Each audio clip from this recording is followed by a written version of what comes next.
کہ میں تمام حضرات کا بہت شکر گزار ہوں کہ وہ ٹائم نکال کر آئے اور میری پریس کانفرنس میں شریک ہوئے. میں بہت دنوں سے بات کرنے کا سوچ رہی تھی، تو پھر میں نے سوچا کہ لانگ مارچ کی کچھ حقیقت قوم کے سامنے آ جائے تو اس کے بعد میں کون سے بات کروں گی. سب سے پہلے تو میں صدف نعیم جو ہیں چینل 5 کی رپورٹر، ان کی شہادت پر، کیونکہ وہ لائن آف ڈیوٹی میں شہید ہوئی ہیں، اپنا فرض ادا کرتے ہوئے شہید ہوئی ہیں، جس کا مجھے بے حد افسوس ہے. ان کی ماں کو میں نے دیکھا، ان کے 2 چھوٹے بچے ہیں. اللہ تعالیٰ ان کو جنت الفردوس عطا کرے. اللہ تعالیٰ اس کے بچوں کو، اس کی ماں کو، گھر والوں کو صبر عطا فرمائے. بہت تکلیف ہوئی ان کی وہ تصاویر دیکھ کر اور وہ ویڈیوز دیکھ کر جو سوشل میڈیا پہ وائرل تھی. لیکن اتنی قیمتی جان گئی، بچوں کی ماں اس دنیا سے چلی گئی. تو میں یہ سوچ رہی تھی کہ یہ لانگ مارچ جس کو وہ کور کر رہی تھی، وہ لانگ مارچ کیا ہے، اس کے مقاصد کیا ہیں. یا تو کوئی ایک ایسا شخص یہ کام کرے جس نے، جو اقتدار میں نہ رہا ہو، اس نے یہ عوام سے کچھ وعدے کیے. 4 سال یہ فتنہ جو ہے حکومت میں رہ کر، اس نے کوئی آپ ایریا اٹھا لیں، چاہے وہ اکانومی ہو یا وہ فارن ریلیشنز ہوں یا وہ فارن پالیسی ہو یا وہ گورننس ہو، کون سا ایسا ایک کوئی بھی ایریا ہے جو آپ اٹھا لیں جس میں اس نے ملک کی تباہی نہیں کی. اور 4 سال میں قرضے کہاں چلے گئے ملک کے، 4 سال میں اکانومی کتنی زمین زیر زمین چلی گئی اور جو مہنگائی کے حالات ہو گئے. اس شخص کو تو بولنے کے قابل نہیں رہنا چاہیے، اور یہ شخص جلوس لے کر سڑک پہ نکلا ہوا. اور پھر جو لانگ مارچ کی حفاظت کے لیے اتنے لوگ لانگ مارچ میں نہیں ہوتے جتنی حفاظت کے لیے پنجاب پولیس کے لوگ ہوتے ہیں. تو یہ جو کروڑوں اربوں روپیہ قوم کا، ٹیکس پیئر کا ایک ایسے مارچ کے لیے خرچ ہو رہا ہے، اس کی حفاظت کے لیے خرچ ہو رہا ہے، جس مارچ کے کوئی مقاصد سمجھ نہیں آتے، جس مارچ کا کوئی قومی مقصد نہیں ہے. تو مجھے تو یہ سمجھ نہیں آتی کہ اتنی بے دردی سے قوم کا پیسہ خرچ کرنا، اتنی بے دردی سے قوم کے وسائل کو لوٹنا، اس کے لیے بھی مجرمانہ غفلت اور مجرمانہ جو ذہنیت ہے وہ اس کی ضرورت ہے. پھر جس سازش کا بیانیہ انہوں نے گھڑا، ایک کے بعد ایک وہ سازش کا جھوٹ، ایک کے بعد ایک جو جھوٹ انہوں نے، جو فطور انہوں نے بنا، وہ ایک کے بعد ایک اس کی حقیقت ایسی قوم کے اوپر واضح ہوئی. آپ دیکھیں نا، آج اس کے جو لانگ مارچ ہے اس میں لوگ کیوں شامل ہیں، عوام کیوں لا تعلق ہے، اور عوام نے کیوں شرکت نہیں کی. اس کی ایک وجہ ہے، اس کی کوئی تو وجہ ہوگی نا. اس کی وجہ صرف یہی ہے کہ عوام کو اس کا اصلی چہرہ اس کا نظر آیا ہے. جو اس نے بڑے بڑے جھوٹ بولے ہیں، عوام کو اس سچ کا پتہ چلا ہے، اور اس نے سوچا تھا کہ جھوٹ بول کے عوام کو گمراہ کر لوں گا اور میرا سچ کبھی عوام کے سامنے نہیں آئے گا. تو یہ بہت بڑی بھول میں تھا، بہت بڑے زوم میں تھا، اور اس کو پولیس کو ہمیشہ لگتا ہے کہ وہ ہمیشہ ان کا وہ بلی کر کے کامیاب ہو جائیں گے. تو سب سے پہلے تو آئی تھنک لانگ مارچ ان کا آخری پلان تھا. پہلے جو ان کا پلان تھا وہ یہ تھا کہ سازش کا جھوٹا بیانیہ گھڑ کر ہم ایک پریشر بلڈ کریں گے. وہ جلسے جلوس جو انہوں نے کیے، جس میں انہوں نے خرافات بولی، جھوٹ بولے، انہوں نے سوچا کہ وہ پریشر بلڈ کر کے ہم جلدی الیکشن جو ہے وہ لے لیں گے. اور اس کا بھی مقصد جو ہے وہ نومبر میں جو نئے آرمی چیف کی تقرری ہونا تھی، وہ ہدف اس کا وہی تھا. کیونکہ انہی میں سے کچھ لوگ ان کو سکھا بھی رہے تھے، پڑھا بھی رہے تھے، جن کا باقی تکیہ صرف عمران خان تھا. اور کیونکہ ان کے گناہوں کی، ان کے جرائم کی فہرست اتنی لمبی ہے کہ وہ سب اب ان کو عمران پر تکیہ کرنا پڑا. تو وہ جب ناکام ہو گیا، حکومت ختم نہیں کر سکا، الیکشن کی ڈیٹ نہیں لے سکا، تو پھر اس نے بادل ناخواستہ یہ لانگ مارچ کا پلان اس نے رکھا تھا. اس کا کوئی مقصد قومی نہیں ہے. عوام کے مسائل اور عوام کی جو تکلیفات ہیں اس لانگ مارچ کا اس سے دور دور کا نہ کوئی تعلق ہے، نہ وہ آپ کو ان کی تقاریر میں نظر آئے. اس کا ایک ہی ہدف ہے. جیسے نواز شریف صاحب نے چند دن پہلے جو ٹویٹ کی تھی جس میں انہوں نے یہ لکھا تھا کہ اس کا ایک ہی ہدف ہے، اور وہ ہدف جو ہے وہ یہ ہے کہ آرمی چیف کی جو تقرری ہے نومبر، وہ یہ حکومت نہ کر سکے، اور اس میں یہ رخنہ ڈالنا چاہتے تھے. یہ اپنی 22 سالہ جد و جہد کی بات کرتے ہیں، لیکن 22 سالہ جد و جہد مشرف کی غلامی سے شروع ہو کر پاشا، ظہیر الاسلام، اور پھر وہ جن کو یہ ہاتھ، ناک، کان، آنکھیں کہتے ہیں، اور جس کے بارے میں پرویز العید صاحب نے خود یہ کہا کہ یہ ان کی ناپیاں بدلتے رہیں. تو یہ سارا انہی پہ ان کا تکیہ ہے، انہی پہ دار و مدار ہے ان کا. اور انشاءاللہ تعالیٰ اس کا یہ پلان بھی فیل ہوگا. اس کو یہ پتہ ہونا چاہیے کہ تقرری جو ہے آرمی چیف کی رائٹ فلی، کانسٹیٹیوشنلی، لیگلی اس کو شہباز شریف صاحب بطور وزیر اعظم کریں گے، اور انشاءاللہ تعالیٰ وہ ایک اچھے ماحول میں ہوگی، پیسفلی ہوگی. نہ اس سے عمران خان صاحب کا کوئی لینا ہے نہ دینا ہے. یہ انشاءاللہ اس میں ناکام ہوں گی. اور آج جو آپ دیکھ رہے ہیں کہ ان کے فرسٹریشن کا لیول ہے، ان کو پتہ ہے کہ جو آخری کارڈ تھا وہ بھی ان کے ہاتھ سے نکل گیا ہے. لانگ مارچ میں لوگوں نے شرکت نہیں کی. بھئی لوگ کیوں آپ کے لانگ مارچ میں شرکت کریں؟ ماؤں کے بیٹے کیوں آپ کے لانگ مارچ میں شرکت کریں جبکہ آپ کے اپنے بیٹے لندن میں محفوظ ترین مقامات پر ہیں اور ان کو کوئی خطرہ نہیں ہے، وہ سڑک پر رل نہیں رہے، وہ دھکے نہیں کھا رہے آپ کے جھوٹوں کی خاطر. تو قوم کے بیٹوں کو کیا ضرورت پڑی ہے کہ وہ آپ کے جھوٹوں کا دفاع کرنے کے لیے، آپ کی چوریوں کا دفاع کرنے کے لیے، آپ کے ڈاکوں کا دفاع کرنے کے لیے سڑکوں پہ نکلے؟ ایک تو یہ وجہ ہے. اور دوسری یہ وجہ ہے کہ اب یہ ابھی بھی وہی اسٹیبلشمنٹ ڈھونڈ رہا ہے جو اس کے ہاتھ بن جائے، جو اس کے آنکھیں بن جائیں، جو اس کے ناک بن جائیں، جو اس کے کان بن جائیں. اور عوام کو اس بات کا پتہ ہے. اس لیے آپ دیکھیں کہ لانگ مارچ آج کتنے 5 دن ہو گئے ہیں شاید لانگ مارچ کو. 5 دن میں وہ جو پارٹ ٹائم لانگ مارچ ہے اس کو پارٹ ٹائم لانگ مارچ کہنا چاہیے. کھانا کھا کے دوپہر کا یہ گھر سے نکلتے ہیں لاہور سے، اور پھر شام کی چائے پینے کے لیے یہ گھر واپس چلے جاتے ہیں. تو یہ جو پارٹ ٹائم لانگ مارچ ہے یہ 2 دن میں 2 گھنٹوں میں ختم ہو جاتے ہیں. ہر 10 میل کے بعد یہ واپس لاہور آ جاتے ہیں. اور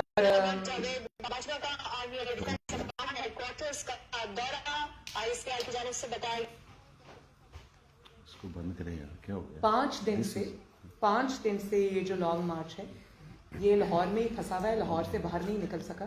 اور کل ہم یہ سن رہے تھے کہ یہ لانگ مارچ جو ہے وہ ابھی 9-10 دن میں بھی نہیں پہنچے گا اسلام آباد. تو بھائی جب آپ 3 بجے دوپہر کو شروع کر کے شام کو 6 بجے لانگ مارچ ختم کر دیں گے، وہ تو مہینہ نہیں پہنچے گا. اس کا یہ تو مطلب نہیں آپ ٹریفک سے، ایک چلتی ہوئی ٹریفک سے خطاب کر رہے ہوتے ہیں اور کوئی مجمع نہیں ہوتا آگے، کوئی بس چند لوگ جو آپ کے کنٹینر کے آگے پیچھے ہوتے ہیں وہ ہوتے ہیں، اور اس کے بعد وہ جو وہاں سے ٹریفک آ رہی ہوتی ہے وہ ٹریفک کے رش کو آپ دکھا رہے ہوتے ہیں کہ یہ اس کا لانگ مارچ ہے. تو بھائی اس طرح تو 1 مہینہ بھی لانگ مارچ نہیں پہنچے گا، کیونکہ 2-3 گھنٹے روز لانگ مارچ ایک وہ ایسی کوئی ایکٹیویٹی ہے 2-3 گھنٹے بعد وہ ختم ہو جاتی. تو آج سنا ہے کہ گجرانوالہ میں لانگ مارچ اپنا پورا دن سپینڈ کرے گا. تو گجرانوالہ کے شہری تو نہ صرف بہت عقل اور شعور رکھتے ہیں بلکہ جذبہ بھی رکھتے ہیں اور سیاسی دانش بھی ہے ان کو. تو گجرانوالہ کے شہریوں کو میں یہ ضرور کہوں گی کہ جو گھنٹہ گھر ہے ان کا وہاں پر، اس پہ ذرا جو گھنٹہ گھر پہ گھڑی لگی ہوئی ہے اس کی ذرا حفاظت کریں، کیونکہ گھڑی چور جو ہے وہ گجرانوالہ میں پھر رہا ہے. اور آپ یہ دیکھیں کہ جس شخص نے اتنے بڑے بڑے جھوٹ بولے، سفاکی سے بولے، چالاکی سے بولے، اور وہ اس قسم کے جھوٹ تھے کہ انہوں نے پاکستان کی سیکیورٹی کو، پاکستان کی جو ایک بیرونی ممالک سے تعلقات تھے اس کو، پاکستان کی اندرونی اسٹیبلٹی کو اس نے داؤ پہ لگا دیا ان جھوٹوں نے. اور اتنے بڑے بڑے سنگین وہ جھوٹ تھے کہ ان کے اس کا سچ بتانے کے لیے جو DGI ہیں, DGISPR ہیں, ان کو میدان میں آنا پڑا, ان کو اپنی خاموشی توڑنی پڑی, ان کو سچ قوم کے سامنے رکھنا پڑا. یہ جو DGIS آئے ہیں ان کے بارے میں یہ مشہور ہے کہ یہ وہ جو ایک گلیمر گلٹس توجہ سے دور رہتے ہیں اور اپنی تصویر بھی یا اپنی ویڈیو بھی آنے نہیں دیتے. تو ایک ایسے پروفیشنل شخص کو جب قوم کے سامنے آ کے سچ بتانا پڑا تو آپ کو اس سے حالات کی سنگینی کا ادراک ہوگا کہ کتنے جھوٹ اس نے بولے ہیں جس سے قوم کو نقصان ہوا ہے, ملک کو نقصان ہوا ہے. اور پھر آپ یہ دیکھیں کہ جن کو یہ کہتا رہا کہ میں رات کے اندھیرے میں جن کے پاؤں پکڑتا ہے, دن کے اجالے میں یہ ان کے گریبان پکڑتا ہے. اور پھر جو ملاقات اس نے پریزیڈنسی میں عارف الوی صاحب کی موجودگی میں کی, اس ملاقات کا اس نے قوم کو نہیں بتایا. قوم کو یہ درس دیتا رہا کہ یہ میر جعفر ہیں, میر صادق ہیں, یہ جانور ہیں, یہ ایسے ہیں, اور انہی سے رات کے اندھیرے میں چپ کر کے ملتا ہے. اور وہ DGIS آ کے ریویل کرتے ہیں. خبریں تو پھیلی ہوئی تھیں, لوگوں کو پتا تھا ان کی ملاقات ہوئی ہے, اور لوگوں کو یہ کوئی اور جھانسے دیتا رہا, رات کو چھپ چھپ کے ملتا رہا. وہ تو پھر بھانڈا تو پھوٹ گیا, اس نے تو پھر بھی عوام کو سچ نہیں بتایا. نہ اس نے اپنی پارٹی کو سچ بتایا, نہ اس نے اپنی پارٹی کے ممبرز کو سچ بتایا. وہ تو جب قوم کے سامنے سچ آ گیا تو اس کے پاس تو وہ جو سچ ہیں ان کا کوئی جواب نہیں ہے. قوم اتنی دیر سے انتظار کر رہی ہے, ہم انتظار کر رہے ہیں کہ جو الزامات اس کے اوپر لگائے گئے ہیں, جو سنگین حقائق بتائے گئے ہیں, اس کا کوئی جواب آئے گا. لیکن جواب ندارد. اس کی وجہ یہ کہ جواب ہے نہیں. سارا زور اسی لیے رکھا ہوا ہے گالی گلوچ کے اوپر. اوئے فلاں میں تمہیں نہیں چھوڑوں گا, میں تم پہ 10 ارب کا ہرجانے کا دعویٰ کروں گا, چیف الیکشن کمشنر ان کا ذاتی نوکر ہے. آپ کو شرم آنی چاہیے ایسی بات کرتے وقت. وہ چیف الیکشن کمشنر آپ نے لگایا ہے, اور جب تک وہ آپ کی جو جرائم ہے اس کو سامنے نہیں لایا, اس سے اچھا چیف الیکشن کمشنر کوئی نہیں تھا. اور آج جب اس نے حقائق, اس نے کوئی کہانیاں نہیں گھڑی تمہاری طرح, کوئی کامہ پر نااہلی نہیں ہوئی. آج اس نے حقائق قوم کے سامنے رکھے ہیں کہ تم نے یہ چوری کی ہے, تم نے منی لانڈرنگ کی ہے, تم نے توشہ خانہ کا مال لوٹا ہے. وہ اس نے قوم کے سامنے رکھا. تم کہتے ہو میں 10 ارب کا ہرجانہ کروں گا. کس چیز کا ہرجانہ کرو گے؟ ہرجانہ کرو گے وہ جیت جائے گا, کیونکہ اس نے سچائی لکھی ہے, اس نے حقائق لکھے ہیں, اس نے ثبوت دیے ہیں اس کے. اور کہتا ہے کہ اس سے 10 ارب روپیہ لے کر ہرجانہ میں شوکت خانم کو دے دوں گا. تو یہ نہیں بتایا کہ جب میں 10 ارب کا ہرجانہ لے کے شوکت خانم کو دے دوں گا تو اس کے بعد وہی ہرجانہ میں شوکت خانم سے لے کر اپنی جیب میں ڈال دوں گا, کیونکہ آپ یہی کرتے آئے ہیں. اور پھر آپ یہ دیکھیں کہ اتنی سنگین نوعیت کی بات, ایک شخص جو اپنے آپ کو جمہوری لیڈر کہتا ہے, میں اس کو نہیں لیڈر مانتی, میں اس کو جمہوری شخص بھی نہیں مانتی, میں اس کو سیاستدان بھی نہیں مانتی. وہ ایک فورن فنڈڈ فتنہ ہے, ایک انتشار کے لیے پاکستان میں لانچ کیا گیا اور اس کے لیے پیسے دیے گئے. تو وہ شخص جب جمہوریت کی بات کرتا ہے تو انسان کا سر شرم سے جھک جاتا ہے. آپ یہ دیکھیں کہ جمہوریت کی بات کرنے والا کیا بات کر رہا ہے. وہ جب اس کو اپنی حکومت جاتی ہوئی نظر آئی تو وہ چیف عوامی اسٹاف کو یہ کہہ رہا ہے کہ آپ میری حکومت کو گھر نہ بھیجیں, آپ مجھے گھر نہ بھیجیں, بھلے آپ تا حیات ایکسٹینشن لے لیں, ہمیں کوئی اعتراض نہیں, بھلے آپ ان لمیٹڈ ٹائم کے لیے ایکسٹینشن لے لیں, ہمیں کوئی اعتراض نہیں. جس کو یہ رات کو یا بند کمرے میں یا بند دروازے کے پیچھے یہ کہتا رہا کہ آپ ایکسٹینشن لے لیں اور تا حیات ایکسٹینشن لے لیں, اس کو کوئی ابھی کہتا ہے یہ غدار ہے, یہ جانور ہے, یہ میر صادق ہے, یہ میر جعفر ہے. بھئی اتنی کرسی سے محبت اور لالچ میں نے کسی کو نہیں دیکھی کہ اس کا سراپا جھوٹ ہو, اور پیچھے سے جب اندر کمروں کے اندرونی باتیں جب کھلیں تو وہ تو کوئی اور ہی نقشہ پیش کر رہی ہے بات. اور پھر کہتا ہے کہ مجھے اسٹیبلشمنٹ نے بتایا تھا کہ یہ چور ہے. اس بات میرا خیال ہے کہ یہ جو انہوں نے کہا کہ مجھے اسٹیبلشمنٹ نے یہ بتایا تھا کہ یہ چور ہے, اور یہ صرف عمران نے بات نہیں کی, یہ بات کچھ صحافیوں نے بھی کی ہے کہ ہمیں تو یہ بتایا گیا تھا کہ یہ چور ہے. اور جب عمران نے کہا کہ مجھے اسٹیبلشمنٹ نے بتایا تھا یہ چور ہے, تو میرا یہ ذاتی خیال ہے کہ اس سے بڑا ثبوت نواز شریف صاحب کی بے گناہی کا کوئی اور ہو نہیں سکتا جو عمران نے خود قوم کے سامنے رکھ دیا. میرا خیال ہے کہ شوکت عزیز صدیقی صاحب نے بھی بہت بڑے ریولیوشنز کیے ہیں، بہت بڑے حقائق ہوش ربا جس کو حقائق کہتے ہیں وہ قوم کے سامنے رکھیں۔ ارشد ملک مرحوم نے بھی بہت سنگین انکشافات کیے کہ کس طرح نواز شریف صاحب کو ملی بھگت کے تحت سزائیں دی گئیں، لیکن میں سمجھتی ہوں کہ یہ جو ارشد ملک صاحب ہیں مرحوم اور جو شوکت عزیز صدیقی صاحب ہیں، ان کے بھی انکشافات سے بڑا انکشاف عمران نے یہ کیا ہے کہ نواز شریف بے قصور ہے، اور مجھے اسٹیبلشمنٹ نے کہا تھا کہ یہ چور ہے۔ تو وہ اسٹیبلشمنٹ نے آپ کو جو بھی پرچی لکھ کے دے دی، آپ نے وہ قوم کے سامنے پڑھ کے سنا دی۔ تبھی جب آج میرا اپیل چل رہی تھی یہ پیناما والی اسلام آباد ہائی کورٹ میں، تو ججز بار بار ریپیٹڈلی ثبوت مانگتے رہے نیب سے۔ تو کبھی نیب کو کرونا ہو گیا تھا، کبھی نیب وہ کہہ رہے تھے کہ ہمارا سینس آف ٹیسٹ اور اسمیل چلا گیا ہے، کبھی وہ کہتے تھے کہ جی ہمیں تکلیف ہے، ہم سے اٹھا نہیں جاتا، اور بار بار وہ وکلاء کو بدلتے تھے، اور اسی آڑ میں یہ مہینے کی جو ڈیلے ہے وہ ایڈجرنمنٹس جو ہیں وہ لے لیتے تھے۔ تو آج مجھے سمجھ آ رہی ہے کہ وہ ثبوت کیوں نہیں تھا۔ وہ ثبوت اس لیے نہیں تھا کہ ان کو پرچی پہ کسی نے لکھ کے دے دیا یہ چور ہے، یہ پیچھے یہ وہ شروع ہو گیا۔ تو ایسی بات نہیں ہے، بات یہ تھی کہ آپ کو پتا تھا کہ الزامات کی بنیاد پر کبھی اگر سزا ہو بھی جائے تو وہ شارٹ لیوڈ ہوتی ہے، اس کو مٹنا ہی ہوتا ہے، ایک نہ ایک دن سچ کو سامنے آنا ہی ہوتا ہے۔ تو اگر آپ کو اسٹیبلشمنٹ نے یہ کہا تھا تو جب آپ سے ثبوت مانگے گئے عدالت میں تو آپ کو یہ کہہ دینا چاہیے تھا کہ میرے پاس ثبوت صرف یہی ہے کہ کیونکہ مجھے اسٹیبلشمنٹ نے کہا تھا تو میں نے کہہ دیا۔ آپ کے پاس ثبوت بھی یہی ہے کہ مجھے اسٹیبلشمنٹ نے کہا تھا کہ یہ چور ہے تو میں عدالت میں چلا گیا۔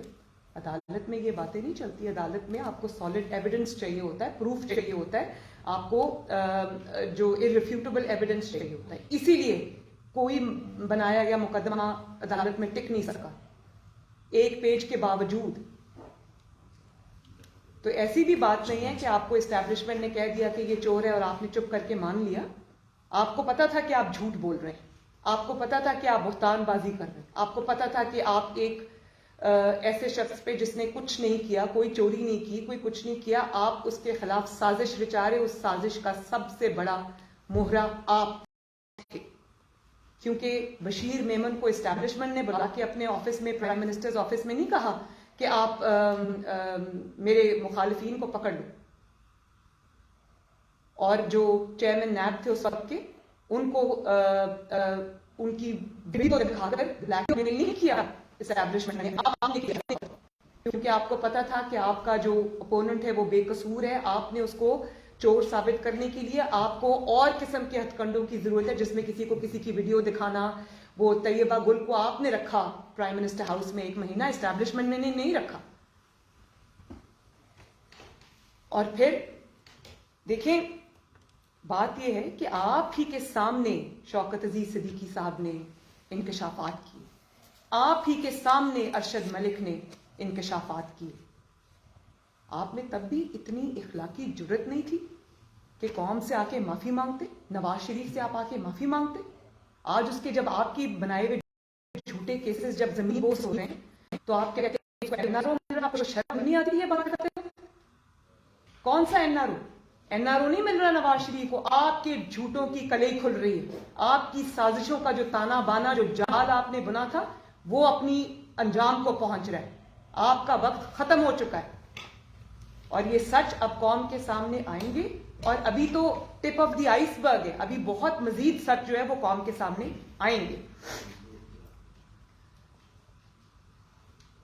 اور ڈرپوک کتنے ہو، آج تم نواز شریف کو چیلنج کر رہے تھے کہ جہاں سے میں الیکشن لڑوں تم الیکشن لڑو آ کے وہاں سے، میں تمہیں ہراؤں گا۔ تم تو تب نواز شریف کو نہیں ہرا سکے 2018 میں جب آر ٹی ایس کو بند کرنا پڑا، نواز شریف کی پارٹی کو تم نے توڑنے کی کوشش کی، اور اس وقت تم ان کے ساتھ مل کے کھڑے تھے۔ تم نے نواز شریف کے جو لوگ ہیں، جو وننگ الیکٹیبلز جو تھے، تم نے وہ ایک ایک کر کے ان کو ڈرا کے دھمکا کے ان کو پارٹی ٹکٹ یا تو ان سے واپس لیا یا ان کو چن چن کے ڈسکوالیفائی کیا. نواز شریف صاحب کی بیٹی کو تم نے جیل میں ڈالا, نواز شریف صاحب کو تم نے الیکٹورل فیلڈ سے باہر کیا, اور اس کے بعد بھی تم نہیں جیت سکے تو تمہیں RTS بند کرنا پڑا, اور اس کے ذمہ دار تم ہو اس لیے کہ تم سب سے بڑے اس کے بینیفیشری. اور آج تم اپنی ہی چھوڑی ہوئی سیٹس جب ان میں سے آدھی تم ہار جاتے ہو. ہر دفعہ جب یہ 4-5 سیٹس پہ الیکشن ہوتا ہے 1-2 ہار جاتا ہے, اپنی ہی چھوڑی ہوئی سیٹس ہار جاتا ہے, اور اپنی ہی چھوڑی ہوئی سیٹس میں کمی آ جاتی ہے تو کہتا ہے میں جیت گیا ہوں. بھائی ابھی تو تمہیں نواز شریف کو تو ابھی لیول پلینگ فیلڈ ملی نہیں ہے. تمہارا جو سب سے بڑا اپوننٹ ہے وہ تو فیلڈ میں ہے ہی نہیں, جس کے نام سے اس کی پارٹی چلتی ہے, جس کے نام پہ ووٹ پڑتا ہے, وہ تو ابھی میدان میں ہے ہی نہیں. تمہارا مقابلہ تو اس دن, تمہارا تو اصلی جو تمہارا لیول ہے وہ اس دن سامنے آئے گا جس دن نواز شریف الیکٹورل فیلڈ میں انشاءاللہ تعالی واپس آئے گا, اور تمہارے لگائے ہوئے جھوٹے الزامات اور تمہاری بنی ہوئی سازشوں کے جال سے کلیئر ہو کے آئے گا انشاءاللہ تعالی. اور وہ دن دور نہیں ہے, کیونکہ میرا جو اپیل تھی اس میں ججز کے یہ ریمارکس ہیں کہ نواز شریف کا کوئی جرم ثابت نہیں ہوا جس جرم پہ مریم نواز کو سزا ملی تھی. تو ابھی تو تم انتظار کرو, تمہارا کچا چٹھا ابھی جو رہ گیا وہ بھی قوم کے سامنے آئے گا انشاءاللہ. تو اسٹیبلشمنٹ نے تمہیں یہ بتا دیا کہ یہ چور ہے, تو کیا تمہیں اسٹیبلشمنٹ نے کہا تھا کہ 5 کیرٹ کی ہیرے کی انگوٹھی مانگو؟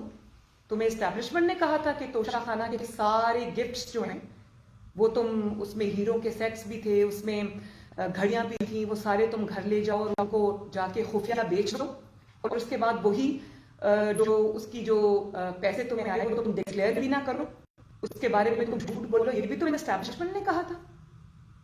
تو اسٹیبلشمنٹ نے تمہیں کہا تھا کہ 50 ارب روپے کی رقم جو ہے وہ تم سائفن آف کر دو. یہ تمہیں اسٹیبلشمنٹ نے کہا تھا. تمہیں اسٹیبلشمنٹ نے کہا تھا کہ جو پنکی پیگنی ہے اس کو اپنا فرنٹ وومن بناؤ اور جتنا مال لوٹ سکتے لوٹ لو. ابھی ایک بہت بڑا اسکینڈل اور آیا ہے جس توشہ خانہ پہ ابھی اس کی نااہلی ہوئی ہے, جس کے بارے میں اس نے ہمیشہ کی طرح ڈٹائی سے جھوٹ بولا ہے کل کہ مجھے تو عدالت نے کہا ہے کہ میں نااہل نہیں. عدالت نے کوئی ایسی بات نہیں کی. اب اس شخص کو یہ پتا نہیں ہے, اب وہ اپنے جو لوگ ہیں, جو اس کی پارٹی ہے, جو بھانمتی کا کنبہ جگہ جگہ سے جوڑ کے, کچھ PMLN سے لوگ لے کے, کچھ پیپلز پارٹی سے لے کر, کچھ باقی جماعتوں سے لے کر جو اس نے لوٹوں کی جماعت کھڑی کی ہوئی ہے, وہ دیکھ رہے ہیں کہ اس کے سر سے دست شفقت اٹھ گیا ہے. اب یہ اپنے گناہوں کی وجہ سے, اپنے جرائم کی وجہ سے ڈسکوالیفائی ہوگا, تو وہ بھی اب اس کے ساتھ نہیں کھڑے, لانگ مارچ میں اس کے ساتھ شامل نہیں ہے.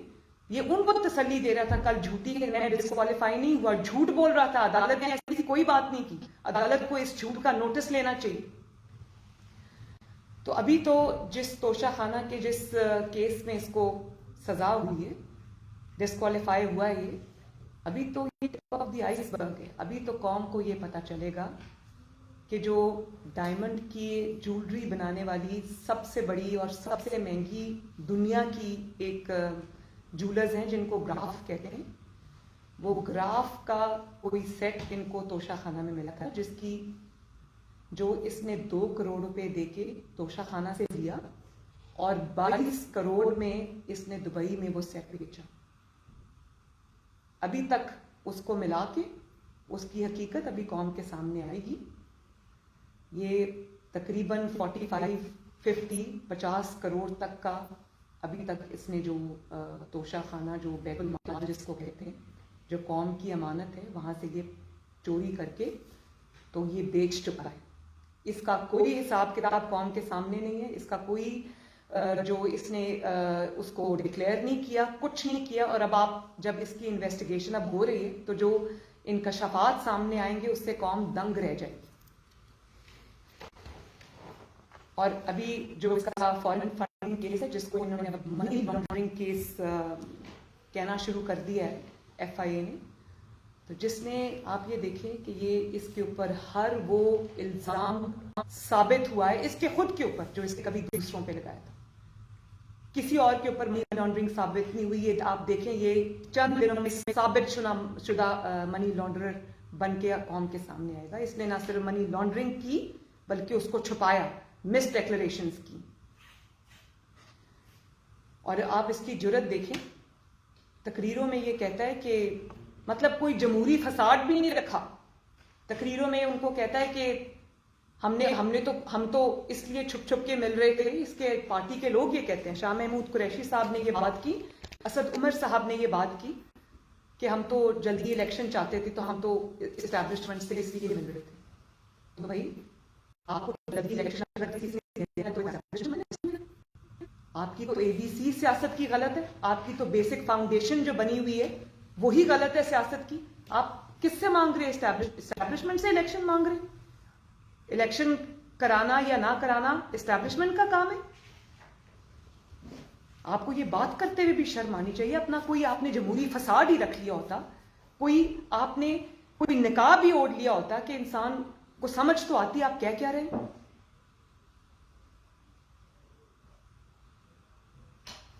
اور آپ کی اے بی سی غلط تو سیاست کی ہوگی، کیونکہ آپ کے جو ٹیچرز ہیں وہ جنرل پاشا اور جنرل ظہیر الاسلام، تو وہ تو آپ کے بیسک کانسیپٹ تو غلط ہوں گے ہی ہوں گے.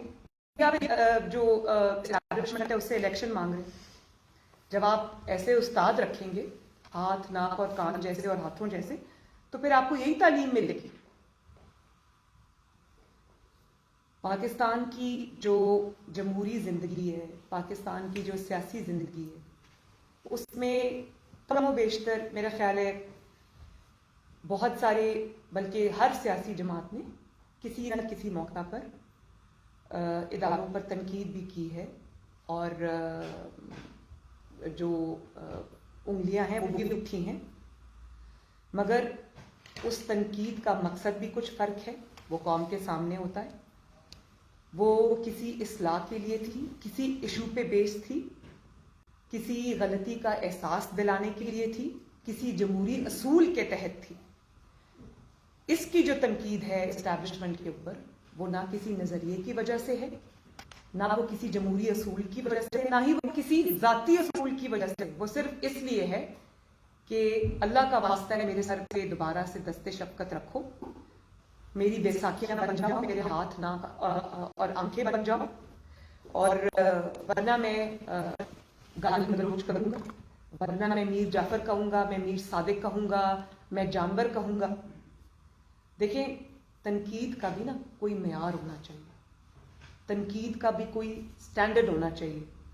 آپ آئین کے احکامات کی تعمیل کے لیے یا آئین کے جو باؤنڈری اس نے کھینچ لی ہے اس میں رہنے کے لیے آپ تنقید